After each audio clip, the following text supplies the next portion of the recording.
'Cause you're listening to Jams and Tea, you won't see the show on your TV, so we talk about things musically. 'Cause you're listening to Jams and Tea, listening to Jams and Tea.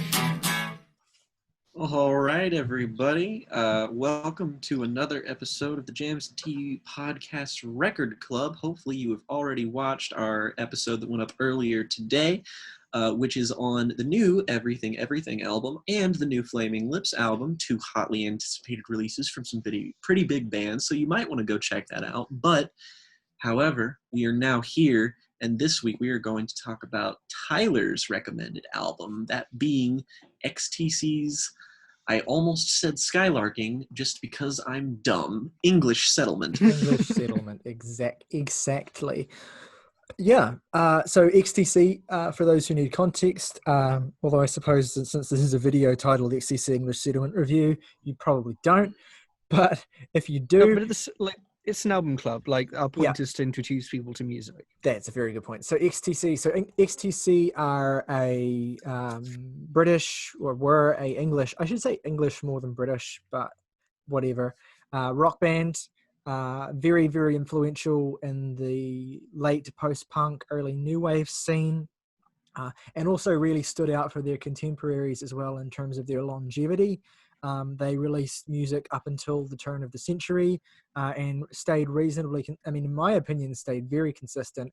There are definitely some variations in terms of quality, but I think all their records, apart from the first two and the very last one, Wasp Star, I think all their records are either good or great. And as a point of curiosity, they're actually the band that I have given the most 10 out of 10 ratings to, which is for 4 albums, which is more 10s than I've given Autechre. So go figure. Wow. Well, shit. But yeah, so they came to prominence with their third album, Drums and Wires, which is this very kind of angular, post-punky, sharp and jagged record. Then in 1980, the following year, they released Black Sea, which kind of refined that sound more. It was more of a kind of conventional rock record, but still very kind of quirky and weird. For a long time, Black Sea was my favorite XTC album. I just think it's so consistent. It's only 11 songs, front to back. Not a single one even remotely misses. However, 2 years later, you get English Settlement, the follow-up to Black Sea, which is very purposefully a less tight and more sprawling album. And I picked it deliberately because I thought that mileage would vary on it and that interesting discourse would come out of talking about it. And also because, as I'll say in my review, I think there's a tremendous amount of musical variation on this album that really, I think, takes a while to process, but will also hopefully make for some interesting conversation in terms of the different styles and musical focuses that the band try their hand at. How do we want to, in terms of reviews, does anyone have a burning urge to go first? Yeah, sure, why not? I'll tell you what, let's just do our normal order then. I'll go last again. Yeah.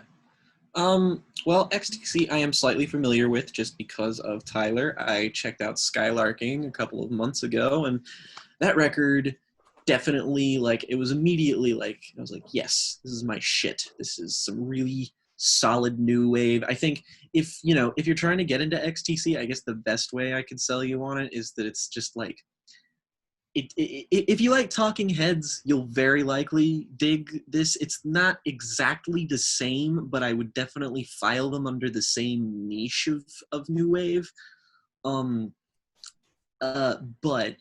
the thing I like about XTC over Talking Heads, I think, is that their music is it's usually a little bit more direct and immediate. Skylarking is an example of such. It's a concept record, but you don't really have to take that into consideration because it's just an album front to back covered with great songs. And pretty much everything I can say about Skylarking, I can say for English Settlement, concept notwithstanding, just because I think for an album that is 15 songs long and runs north of 70 minutes. This is easily one of the most consistent albums of its type that I have ever heard. There is, as Tyler said, there is an enormous amount of instrumental and thematic variance on this record that I think should be applauded, but not so much so that the album feels like it's messy or incongruous or doesn't know what it's trying to be. It very much feels like it's coming from its different branches on the same tree, so to speak. So if, you'll listen to the first couple songs, and even if they don't like immediately vibe with you, it's an album that I just think you should listen to all the way through, because you will just, stop the clock being right twice a day. You're going to get some songs that you really, really love. But I find no real significant down points on this record. I don't feel like it has the highlights of something like Skylarking, but then again, I've spent more time with that record. And this is, again, a grower. I've heard this album 3 times. And again, for a longer album, it does not feel its length. I would say that maybe it could benefit from perhaps shaving off one song, but not so substantially that I would take it without it, like it would just be a different kind of good. I think it starts great with Runaways and Ball and Chain specifically just being an absolute fucking barn burner that made me want to fucking dance while I was putting away cookware. Senses Working Overtime, though, this song really gave me Talking Heads vibes, and I just thematically speaking, it very much has to do with like the perception of the world and just like reconciling that in a very David Byrne-ish kind of way, and I really, really appreciated that. I also just think it's an exceptionally well-written song. And then you go into something like Jason and the Argonauts, which is, as the title kind of implies, it's a sort of a narrative track, and it's, again, it could be considered a weird detour, but it's a very compelling song. I think No Thugs in Our House is a really weird song. I didn't completely vibe with it the first time I listened to it, but the second time I was just like, you know what, never mind. This kind of goes. And that's sort of the case for most of the record, is that it's just like, it's really danceable and fun. Like, I'm kind of upset, like, and unless you can correct me in saying that there's not a live concert film, there's no Stop Making Sense for XTC, is there? Damn, because I feel like this would be a great album to do that with. And you also occasionally get songs that venture into being something a little bit more political, like Melt the Guns, which is, again, catchy as fuck, but also just sort of gets at a point about, humanity and violence, and the way we kind of like fetishize weapons, and, perhaps the way that we should deal with this problem, but don't. And not to mention, I think that Snowman is a beautiful song, great way to end up on to end the record. I also just get a lot of, like, they're definitely mostly new wave, but from XTC I always get, like, when they go in the more substantive rock music, it sounds proggy, which is probably why Steven Wilson has remastered some of XTC's albums. And that's very present on here, not as much as Skylarking. So again, your mileage will vary. I just think it kind of has something for everybody, and if this is generally your type of music, you will fuck with it. If it's not, or if you just have a hit or miss track record, that will probably happen here. It will probably run a little bit too long for you. But, that said, it's the best thing to say about it is that it's just really fucking fun. It's fun. And it's also dramatic and pointed and occasionally political. And it's cool that they're making an album that's covering so many bases like this, and it doesn't manage to feel like a total fucking disaster. And I just like the quirky fucking weird songwriting that is very distinctly what's the lead singer's name? Andy Partridge. Yeah, Eddie Partridge. He's a great songwriter, but in a very idiosyncratic kind of sense, in that you kind of need to listen to all of his songs twice to hear them once. But yeah, I dig this a lot. I would not be shocked if one day it suddenly became my new favorite XTC record. But as of right now, I was like, I like this upon like first listen, but upon second and third listen, I was just like, yeah, this. The more I listen to this, there's a density here that I don't find with other similar records, that even stuff like Speaking in Tongues can't quite compete with, that makes me slightly lean towards this camp in terms of my new wave band of choice. And it also made me just really want to get into their other records. So, you know, it's great. I like it. Could I ask to go next, just because I think my laptop might run out of battery soon? Oh, no.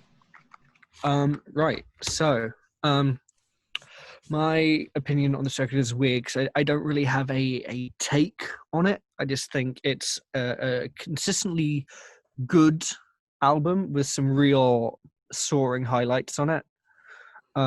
Specifically, Ball and Chain, 1, 2, 3, 4, 5, senses working overtime. Just such a bop, such an absolute bop. Also, No Thugs in Our House. It's just such an amazing hook. And a weird one. I love it. Also, Melt the Guns, and then Never Want to Buy Them, is maybe my favorite track on the record. That's such a deep cut pick, and also like perfectly Saoirse. Thank you. It's a good fucking song too. So. Also, Leisure, Knuckle Down, Down in the Cockpit. They all slap. They all just slap. If I was to have an issue with this record, it would probably be that, like a lot of sort of contemporary albums with this record, some of the vocal mixing sort of holds me at a bit of a distance. Just the way it's layered and reverbed and like double tracked, it just creates this air of intangibility that I can't quite hold on to. But that's fine. I understand that that's just a quirk of sort of production attitudes of the time. And that's a me problem more than a record problem. But it does mean that when this record is upwards of 70 minutes, it can feel its length at times. Yeah. When I'm not being immediately involved with the instrumental ideas, specifically on Jason and the Argonauts, which I did find to be a bit lengthy. And I love the movie. So... Yeah, one little detail I want to add as well that feels relevant is that this is very much like a studio record, in the sense that you can tell a lot of it came together in terms of the way that everything was put together, the way it was produced, the way it was mixed, the studio effects that were used is very like and I'll get into why that is, but basically the band came at this with the intention of wanting to make a record that would be as difficult to play live as possible. That's amazing. That's understandable. Yeah, I love that. We stan creative challenges. But no, overall, I dig this record. I think what it's doing is cool. I like the lyrics. I think it's quirky. I think it's energetic. I think I love the acoustic guitars. I love the bass lines on pretty much every song. I think the bass work on this record is a hero. I just wish that I loved every song as much as I love the best ones. Cool. No, that's a fair take. August. Okay. So, I really appreciate XTC as a band in terms of how, from the records I've heard from them, they seem to consistently deliver some sort of ambition in ways that are more subtle or more readily apparent. Like on Skylarking, the concept of that record isn't anything like wildly original or wildly creative, but what they do with that concept is original and creative. And with English Settlement, I can certainly appreciate the ambition that went into creating a 70-some minute album that is as difficult to play live as possible, because I figured I had not read that detail myself, but I figured there was something more to the production here. But all that being said, I'm not really a huge fan of it. I guess my key issue that kind of permeates all the songs is that everything just feels like it goes on for way too long, like 2 minutes plus sometimes. Like, take for instance Ball and Chain, which I think is a good political song about the kind of Thatcher era of England. But then the chorus just goes on and on and on and on and on. And that's not to say there are not good songs on here. I think there are, but quite a couple of the songs feel just underwritten and then stretched for a long time, like Runaways, Melt the Guns, Yacht's Dream. And this resulted in this album's length just feeling soul crushing for me, and not in a way that I feel the band intended. It just feels its length. Although I do like the production that goes behind it. It is nice and clean, sometimes maybe a bit excessive. And they've got a lot of nice instrumental punch behind this record, like Runaways and Ball and Chain come to mind particularly, but I don't know, it didn't do a whole lot for me, I'm sorry to say. And that's about all. Can't win them all. Morgan, I have no idea what you're going to think of this, honestly, Morgan. So Yeah, I'm very for curious. Yeah, I unfortunately kind of have to agree with August here. I think I enjoyed it a little bit more than he did from the sounds of it. There's definitely stuff I liked on here. There's a lot of really interesting ideas explored in ways I found compelling. But it feels like for every idea that was like that, there were some that's just it's I don't think there are any like not good ideas on here. I just think some, as August said, are a little too stretched out. I just don't feel like some of these songs needed to be 5 or 6 minutes. I definitely didn't feel like the record as a whole needed to be an hour and 15 minutes. So a lot of it's just really solid, really fun to listen to, sort of new wave, almost proto Brit pop stuff that I found quite enjoyable. But some of it, it failed to connect, let's say. I mean, that's a fair response. The first time I heard this album, I'm trying to think which albums I had heard. I'd heard all the ones previous to it, plus Skylarking, and I felt the first time I heard it that it was comfortably the weakest. And it's definitely an album that has taken time to grow on me. Like, there's a lot going on in the songs here. Like, all of them, without exception, have plenty of stuff happening in the mixes, plenty of wriggly hooks, plenty of interesting melodic discursions. And I think that it is an album that really rewards patience, and it's an album that really rewards just letting it kind of wash over you a few times. And I'm going to go into a lot of detail because recently I upgraded this album to my top 10 records of all time. I consider it the best XTC album. And again, I want to emphasize, I didn't recommend it for this because I considered it the best. I recommended it because I thought there might be some particularly interesting variation and feelings about it. I have to say I am curious to hear in a little bit more detail what some of you think of actual songs on this record, but you might be able to comment on that as I kind of talk about them. Because I just think the songs are so varied and intricate and colorful, and I mean, I feel memorable. But anyway, I'll dig into my review now.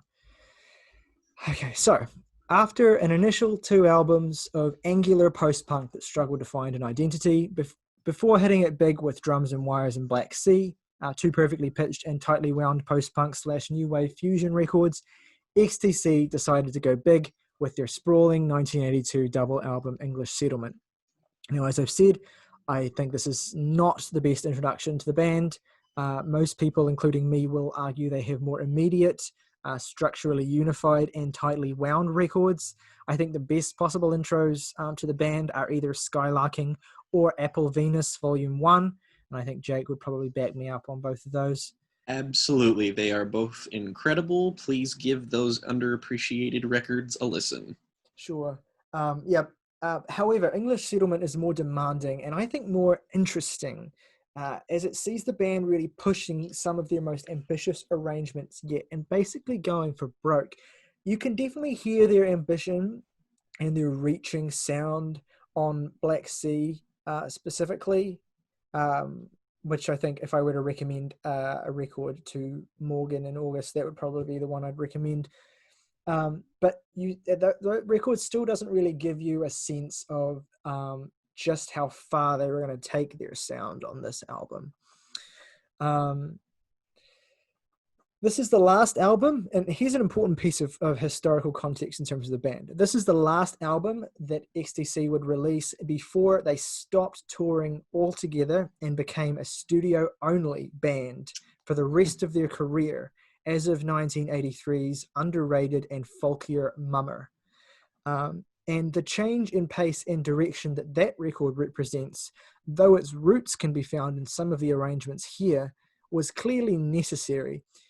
Because quite frankly, to me, English Settlement is the strongest cohesive set of songs XTC had laid to tape up to this point in their career, and maybe that they ever did full stop. And when I say that these were songs designed to be as difficult to play live as possible, that wasn't necessarily because the band wanted a challenge, but it was because they hated playing live and wanted to do whatever they could to make that not happen. Or make it not feasible. And so it's interesting that the product of that is something that to me feels so cohesive and sprawling in all the right ways. The band's frontman and primary songwriter Andy Partridge, alongside bassist and secondary songwriter Colin Moulding and drummer Terry Chambers, here craft an expansive and varied set of songs, each of which sounds nothing like any of the others, really. It's a bit of a stretch, but generally I think the songs here all stand out. It's totally unique from each other. And it stretches for over 70 minutes, and it ends in a totally different hemisphere to where it began. Essentially, this is like a musical odyssey by design, with the band out to prove themselves and leave an imprint on the musical landscape of British pop. While this album didn't quite do that in our memory to the extent that 1986's Skylarking would, it was still a reasonable success. In fact, I believe their highest charting record commercially. And with age, it has revealed itself to be the most richly rewarding album that they have ever released. Where am I? I don't know, actually. You're in an interesting looking room. Yeah. Opening. I want to say you're in New Zealand. Yeah. Opening track Runaways is actually a song written and sung by bassist Colin Moulding. It's a heavily atmospheric, pretty, and swirling track. It sets the scene for the trip that you're about to be taken on. And all these songs are just loaded with these really fantastic instrumental details that you might not necessarily pick up on the first couple of times you listen, but are what makes it so rewarding to me. Listen to the ratcheting guitars in this track, the swirling synthesizers, the processed backing vocals, and particularly there's this gorgeous touch of piano that's laid atop the bridge of this opening track that just is like the cherry on the cake. Eventually, Ball and Chain rattles to life. It's another song written and sung by Colin Moulding. It has an angular post-punk groove and an addictive chorus vocal. It has these clattering and booming drums that simulate the industrial dystopia of constant unrewarded labor that discolors Britain and its people. So it's specifically an anti-Thatcher anthem. I want to shout out the keyboard tone on this track. It's very of its time, but it's warm, it's gorgeous, it's fuzzy, and it forms a really striking contrast with the roughshod percussion. Actually reminds me of Kraftwerk's Trans-Europe Express. Again, so many great details here, the jangly distorted guitars, the colorful backing vocals, the way the song shifts through sections that are starkly different but ultimately unify. It's just great stuff. It's not until third track, Senses Working Overtime, that we even get a song written and sung by the band's frontman, Andy Partridge. And he announces his presence in charismatically weird fashion, with an unassuming acoustic guitar and low groaning vocal, setting an unassuming scene before building the song slowly into something bigger during the pre-chorus. And then you get that chorus hook itself, which is one of the most iconic in the whole career of the band. It rockets to life. The song is joyous. It's a celebration of being overwhelmed by the color and life in the land where you live and work. And it forms a curious contrast with the previous track and demonstrates the respective dynamics of Moulding and Partridge on this album. Alternately celebratory and bitingly satirical, even sarcastic. And I want to say as well, never underestimate this band's propensity to get scathing or take the piss, as we'll see. Fourth track, Jason and the Argonauts, has an almost progressive structure, I think. It moves at a brisk pace, but it shifts slowly through various discursive musical sections as those wiggling, persistent grooves ascend and descend the melodic scale. It's kind of dizzying to watch Andy and co. thrust so many musical ideas into one song. I mean, listen to the way that the bridge on this song just absolutely slaps really hard relative to other parts of the song.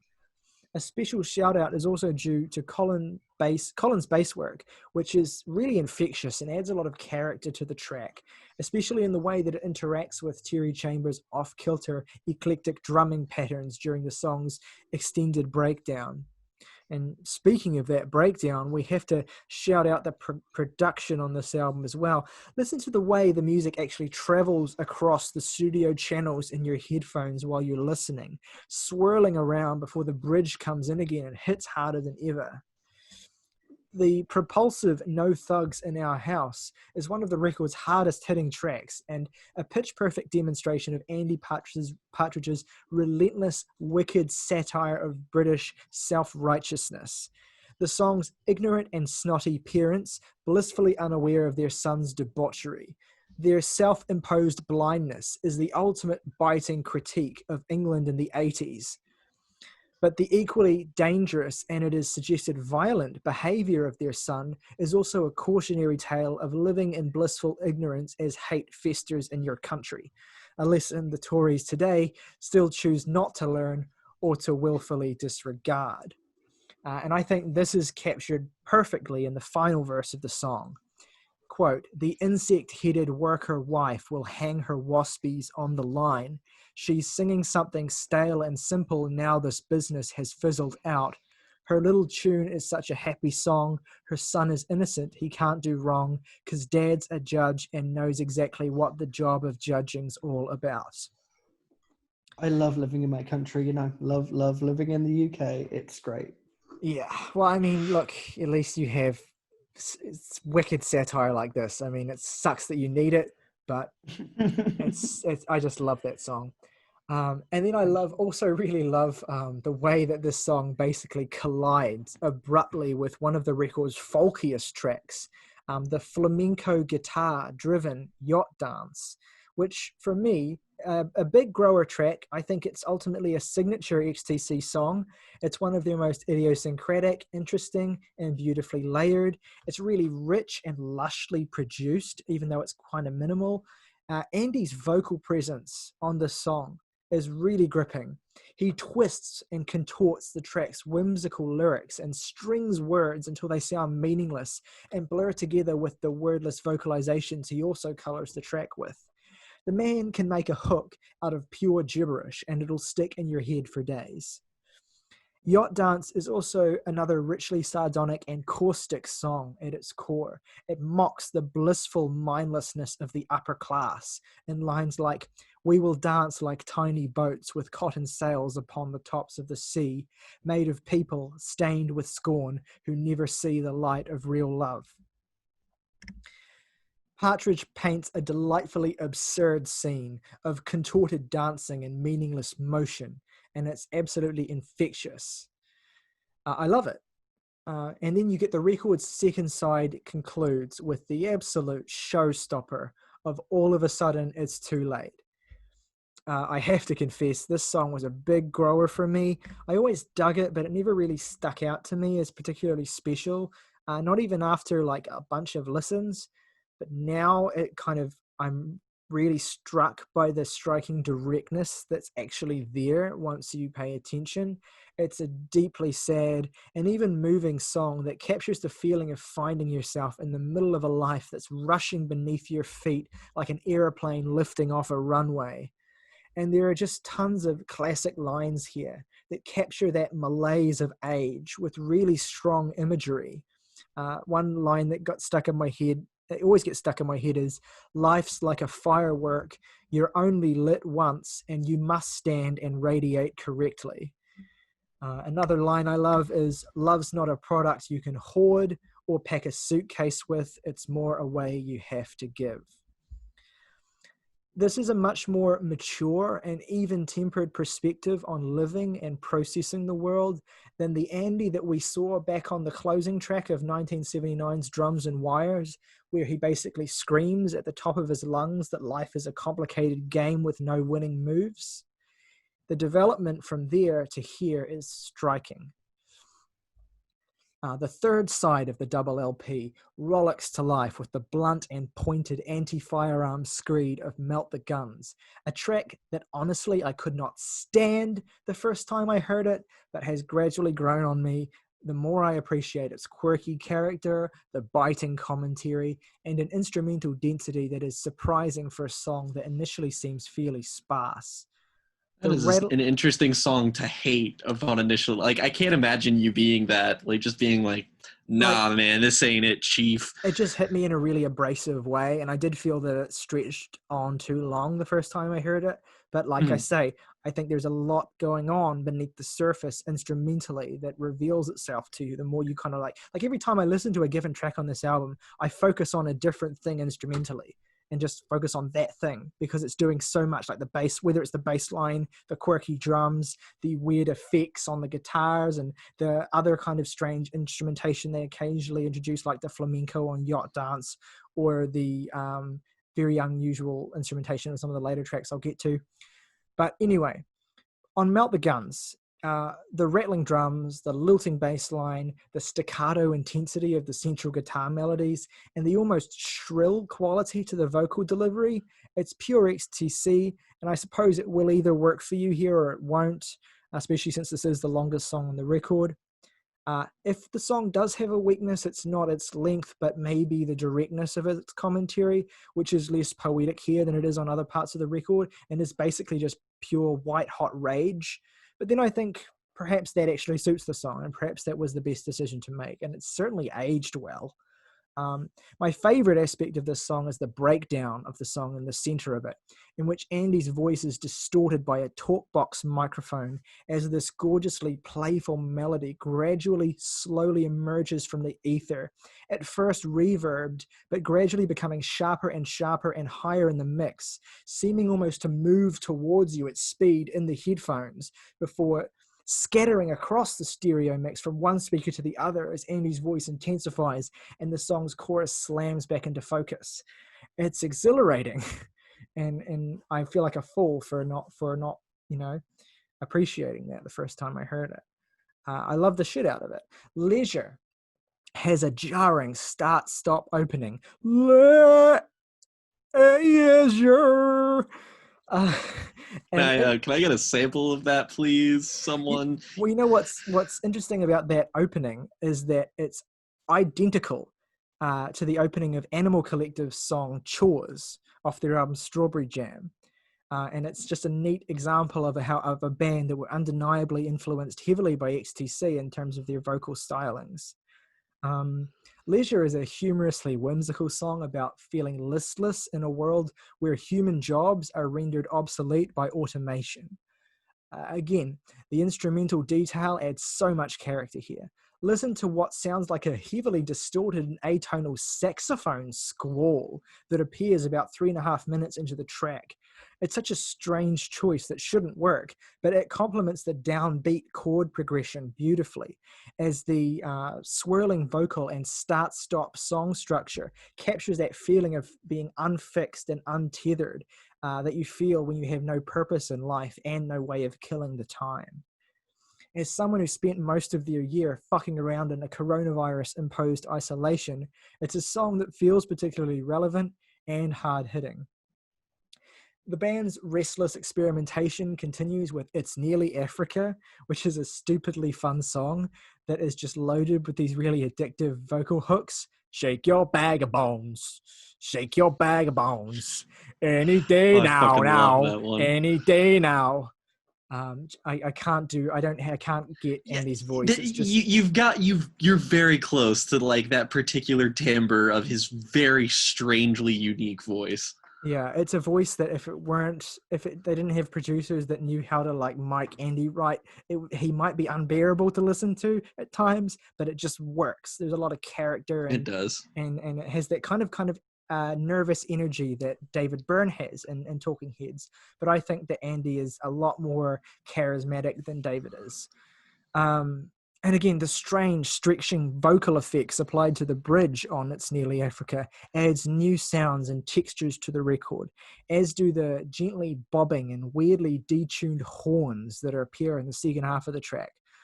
All of these details make it difficult for me to understand how anyone could find this record boring in the slightest. It just never stops pulling out the stops and even inventing new stops to pull out to ensure the listener is ultimately convinced that XTC could plausibly do anything from one track to the next. The gentle pulse of that song is then contrasted with the jagged and dreamy pop of Knuckle Down, which gleefully pokes fun at racism and sexism, and in particular how these typically present through the lens of a kind of absurd performative masculinity. It's not subtle. I mean, shit, it's even a bit silly in the way it's presented, but the sheer commitment to it is what pulls it through. The shit that Andy is mocking here is ridiculous, so it makes sense to treat it with ridicule and whimsy, to paint it as the joke that it is, and not to try to be profound in the process. I have a really soft spot for the deliberate strangeness of the buzzing and bizarre fly on the wall. Colin Moulding's first song as songwriter since the first two tracks on the record. It's suitably quirky and irreverent as his tracks always are, but this in particular benefits from sounding just completely unlike anything else the band have done. It captures the record's irreverent sense of humor while carrying through on the theme of poking fun at government surveillance and the stranglehold that Thatcher-era Britain had on the working class. Down in the Cockpit is another silly and gently mocking track, this time taking apart masculine and feminine stereotypes with gleeful abandon.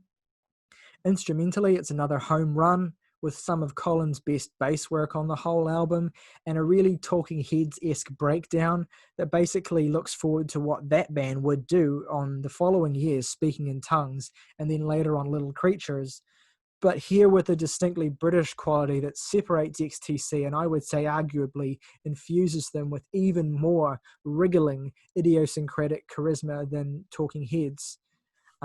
The nervous energy and brisk and playful quality of English Roundabout, which casts the experience of living in a bustling and increasingly urbanized modern England as being tethered to a spinning merry-go-round. It's just a great piece of lyricism there. The song ends with this eerie looped piano line that eventually transitions into the playful and curious closing track Snowman, which casts the experience of being unable to read someone that you have a romantic interest in as being cast adrift in like an ocean of ice. I adore the vocal delivery of this song, the way that Andy makes a fucking 4-course meal out of every single line, rattling through some and then cooing others delicately, throwing in a sharp ha every now and then for good measure. I mean, there are plenty of great lines here as well. I particularly like, "It seems you would say I was too soft-hearted. If you made a dunce cap, I'd don it.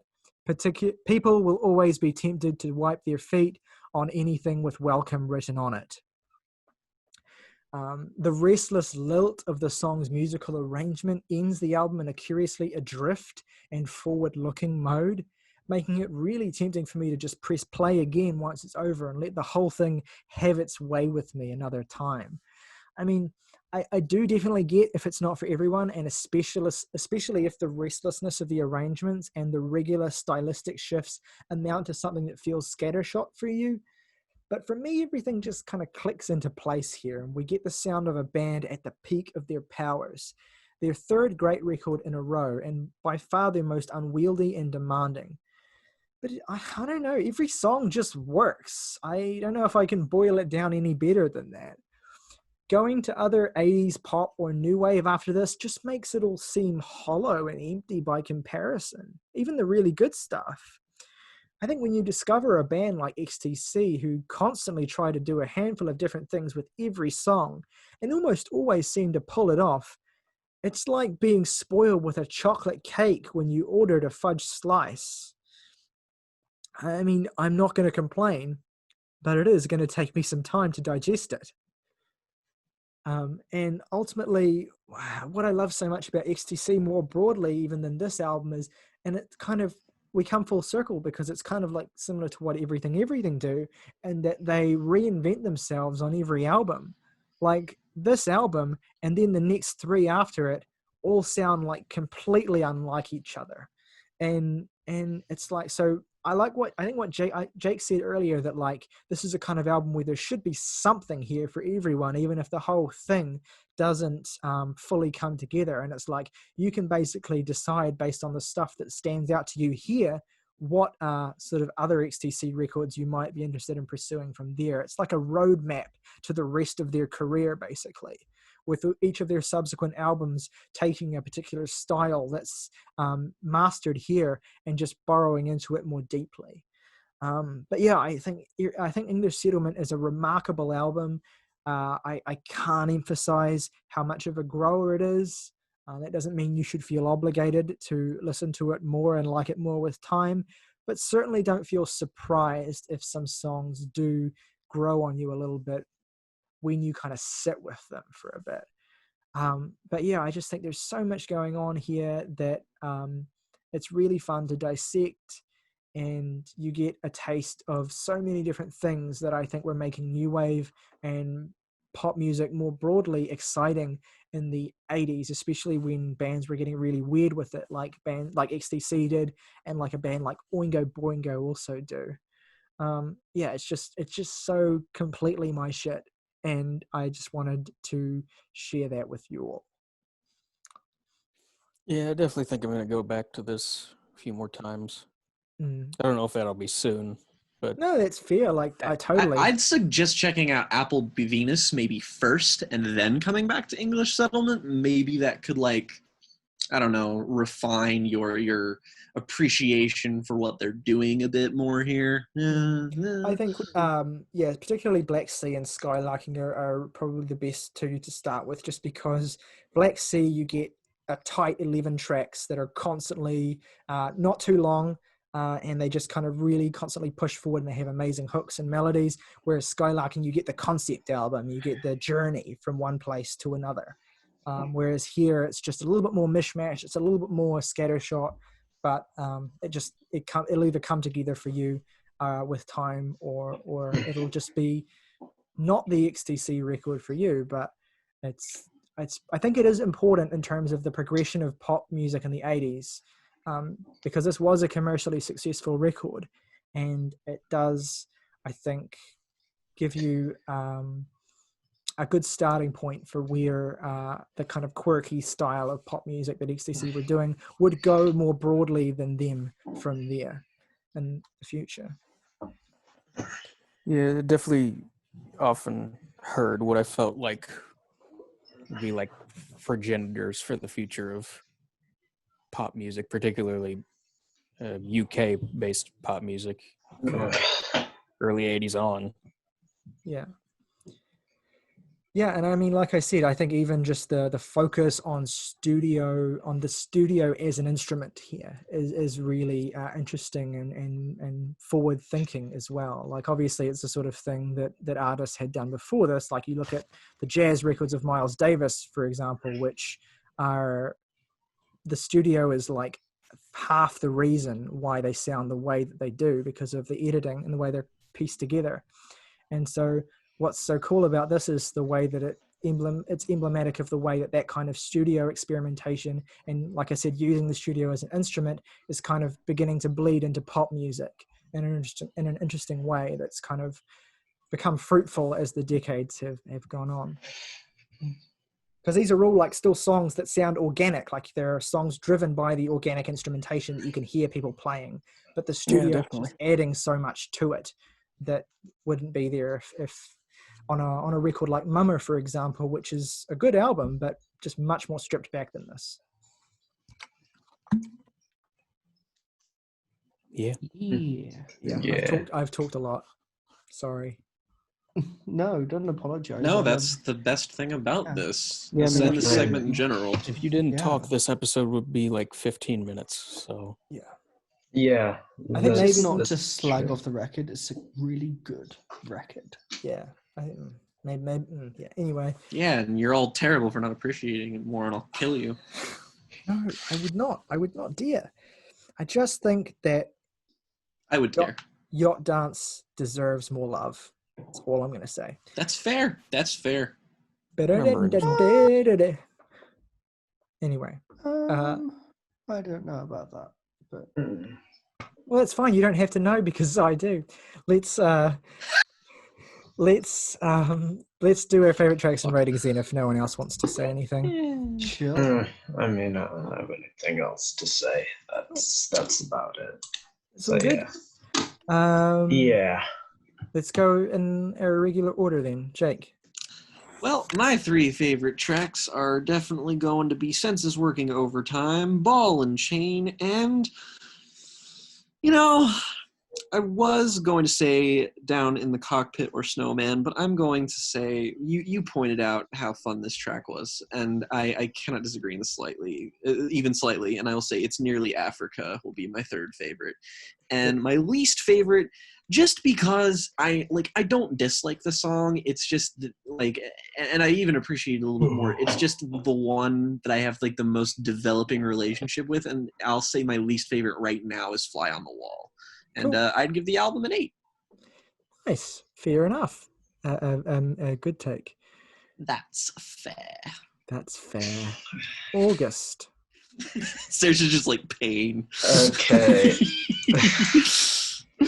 I guess my three favorites would have to be Down in the Cockpit, Leisure, and Senses Working Overtime. My least favorite would probably be Melt the Guns, and I'd give it a 5 out of 10 myself. In the words of both Frightened Rabbit and Jordan Peele, Get Out. In the My heart, she won't. In the words of Ron Jeremy, suck my dick. That's Down in the Cockpit, am I right? You would not invoke the name of someone who is currently that's a fair point. trial. You raise a fair point. Wait, what? In the words of a fucking rapist, suck my dick. Wait, is he on trial? Yes, I Sexual forgot assault, about I'm that pretty when sure. I said that. Yeah. And it Oh, that's a yikes from me, dog. That's a little bad. Bruh moment. That's a bruh moment. Bruh moment indeed. Yeah. Okay. Morgan. Moving swiftly along. My three favorite tracks are All of a Sudden, parentheses, It's Too Late. Nice. Runaways and Fly on the Wall. Least favorite, probably Jason and the Argonauts. and I'm thinking light to decent 6. I'll take it. Saoirse. Sweet. So, I want to go with No Thugs in Our House. Too many good songs on this record. I want to go with Senses Working Overtime, and I want to go with Smell the Guns, although honorable mention to Throw Your Knuckles Down. And I think I'm going to go with Snowman. It's my least favourite.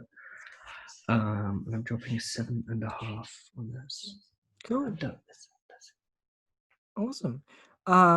So my 3 favorite tracks really depend on when you ask me, because there's just so many to choose from, as you guys have illustrated. At the moment, I'm going to say No Thugs in Our House, Yacht Dance, and All of a Sudden It's Too Late. My least favorite track, if I had to pick one, I do think this is like basically a perfect album, but if I had to pick a least favorite, it probably would be English Roundabout, purely if I had to rank them. And I think this album is a 10 out of 10. Shocking. Tyler recommending a 10 out of 10 album for him? I bet we'll never see that happening again. Never. Absolutely never. I'm sure that everyone on this podcast will only recommend albums they would give like a 4.26 to. Yep. What? Yep.